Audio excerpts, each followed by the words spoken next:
Non, je ne vais pas changer d'avis maintenant que je suis ici. Et lorsque j'ai été nommé par le président de la République, je lui ai parlé de ce sujet parce qu'il n'était pas question qu'un mois après, je dise l'inverse de ce que j'avais dit un mois avant. En principe, moi, je ne change pas trop de position. Philippot.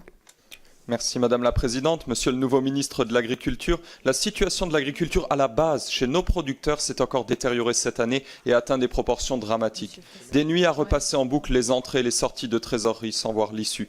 L'angoisse mois après mois de l'équilibre financier de l'exploitation qui se détériore malgré des jours et des nuits de labeur. De plus, nous avons eu à affronter dans l'Est une terrible sécheresse avec dans certains endroits comme chez moi dans le sud mosellan moins de 40 mm de pluie sur la période estivale, ce qui a provoqué l'effondrement des récoltes et des cultures, des semences encore impossibles à semer, des fourrages manquant drastiquement, l'obligation pour certains éleveurs de vendre des jeunes veaux avant maturité avec plusieurs centaines d'euros de pertes par bête. Pendant ce temps, l'Allemagne a débloqué 340 millions d'euros d'aide pour 10 000 agriculteurs dont les exploitations étaient menacées.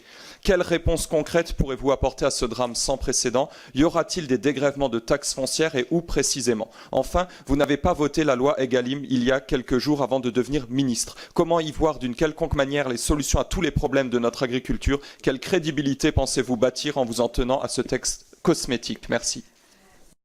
Sur la sécheresse, j'en profite pour répondre à M. Di Filippo, à M. Potier et à plusieurs. Bon, il y a déjà beaucoup de choses qui ont été faites. Les exos de foncier, c'est déjà fait. Le Fonds national des calamités agricoles, le premier va se réunir fin novembre, début décembre.